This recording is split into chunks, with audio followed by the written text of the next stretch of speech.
Hi friends, காலை வணக்கம். இன்றைக்கி என் பையன் குடுகுடுன்னு ஓடி வந்து அம்மா இன்றைக்கி என்ன லஞ்சுன்னு கேட்டேன். நான் நல்லா தயிர் சாதம் செய்கிறேன்டான். ஐயோ தயிர் சாதம்மா, எனக்கு சாப்பாடு வேணாப்பா, நான் பட்னியாக கூட கிடைக்கிறேன், எனக்கு தயிர் சாதம் வேணாம். ஏன்டா அப்படி சொல்கிறேன், எனக்கு நீ மஷ்ரூம் பிரியாணி செஞ்சு கொடுங்க, நான் சாப்பிட்றேன் அப்படின்னா. மஷ்ரூம் பிரியாணி தானடா செஞ்சு தரேன்டா. பையன் கேட்டு எப்படிங்க செய்யாமல் இருக்க முடியும்.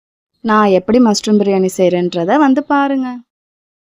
அதுக்கு தேவையான பொருள்லாம் எடுத்து வச்சுக்கிட்டுங்க. டபராவில் எண்ணெய் ஊற்றிட்டு எண்ணெய் காஞ்சோன்னா பட்டை, லவங்கம், சோம்பு அதெல்லாம் போட்டுட்டு அதுக்கப்புறம் அது கொஞ்சம் ஸ்மெல் வரவும் வெங்காயத்தை நல்லா எல்லா வெங்காயத்தையும் பொடிசாக நீட்டமாக கட் பண்ணி வச்சுக்கணும். அதையும் அதோட ஆட் பண்ணிடணுங்க. ஆட் பண்ணிவிட்டு அதை நல்லா வதக்கணும். நல்லா வதக்கிட்டு அது ஒரு மாதிரி ப்ரௌன் கலர் வருங்க. அந்த மாதிரி வரும்போது இஞ்சி பூண்டு பேஸ்ட் எடுத்துக்கிட்டு அதோட கொஞ்சமாக ஆட் பண்ணிவிட்டு தேவையான அளவு ஆட் பண்ணிக்கிட்டு அதை நல்லா வதக்கணுங்க. அதை வதக்கும் போது அதில் ஒரு நல்ல ஸ்மெல் வருங்க. அந்த ஸ்மெல் வர வரைக்கும் நல்லா வதக்கணும். வதக்கிட்டு அதுக்கப்புறம் தக்காளி எடுத்து தக்காளியை கொஞ்சம் கொஞ்சமாக ஃபுல்லாக எல்லாத்தையும் ஆட் பண்ணிவிட்டு அதையும் தக்காளியும் நல்லா வதக்கணுங்க. நல்லா வதக்கிட்டு அது கூட தக்காளி கூட கொஞ்சோண்டு சால்ட் சேர்த்துக்கணும். அப்போ தான் தக்காளி நல்லா வதங்கும்.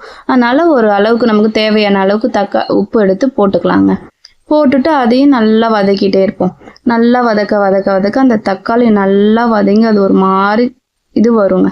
அந்த மாதிரி ஸ்டேஜில் கொஞ்சம் மூடி வச்சிடலாம். அது நல்லா வதங்கட்டும். அதுக்கப்புறம் மஷ்ரூம் போட்டு புதினா அதோட கொஞ்சம் ஆட் பண்ணிட்டு அதுக்கப்புறம் தேவையான அளவுக்கு மசாலாலாம் எடுத்துக்கிறோங்க. இந்த மசாலா நான் வீட்டிலே ரெடி பண்ணுறது. அந்த மசாலா பிரியாணிக்காக ரெடி பண்ணுறது. தனியாத்தூள் அதெல்லாம் எல்லாத்தையும் அதோட ஆட் பண்ணிக்கிறோம். ஆட் பண்ணிவிட்டு தயிர் வந்து நமக்கு எவ்வளோ தேவையோ அந்த அளவு தயிர் ஆட் பண்ணிக்கிறோம். தயிர் ஆட் பண்ணிவிட்டு அதை நல்லா வதக்குறாங்க. நல்லா எந்த அளவுனா எல்லாம் நல்லா மிக்ஸ் ஆகிற அளவுக்கு நல்லா வதக்கிக்கணும். அதுக்கப்புறம் நமக்கு தேவையான அளவு தண்ணி. 1 கிளாஸ் பாஸ்மதி ரைஸ்க்கு 1.5 கிளாஸ் தண்ணி. நான் 3 கிளாஸ் எடுத்துருக்கேன். அதனால 4.5 கிளாஸ் தண்ணி ஊற்றிக்கிறேங்க.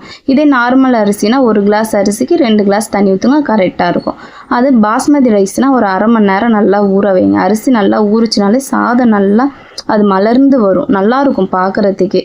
அதனால் அரிசி போட்டுட்டு நல்லா அதை கிண்டணுங்க. நல்லா கிண்டினதுக்கப்புறம் அந்த அரிசி பாருங்கள் நீங்களே, அது ஒரு மாதிரி நல்லாயிருக்கும். அந்த இதெல்லாம் மிக்ஸ் ஆகிட்டு அது நல்லா கிண்டினதுக்கப்புறம் நம்ம போட்ட அளவுலாம் கரெக்டாக இருக்கான்னு டேஸ்ட் பண்ணி பார்த்துக்கலாம். எல்லாம் பர்ஃபெக்டாக இருக்குங்க, சூப்பராக. அதுக்கப்புறம் அதை நல்லா மூடி வச்சுருவோம். மூடி வச்சுட்டு அது நல்லா ஒரு கொதி வரணுங்க. கொதி வந்ததுக்கப்புறம் ஆஃப் ஆயில், அதான் அரை வேக்காடாக வந்திருக்குங்க. அதை நீங்களே பாருங்கள். நல்லா அது மேலே பபுள்ஸ்லாம் வந்திருக்கும். அதை கிண்டும் போதே தெரியும். நல்லா அரை வேக்காடு, அதுதான் அரை வேக்காடு பதத்தில் வரும்போது நம்ம அப்போ என்ன பண்ணணும்னா அடுப்பை சிம்மில் வச்சிடணும்.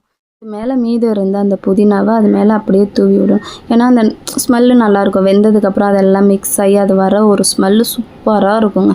அதனால் பேலன்ஸ் இந்த புதினாலாம் எல்லாத்தையும் போட்டுட்டு மூடிட்டு சிம்மில் வச்சு தம் போட்டுடணுங்க.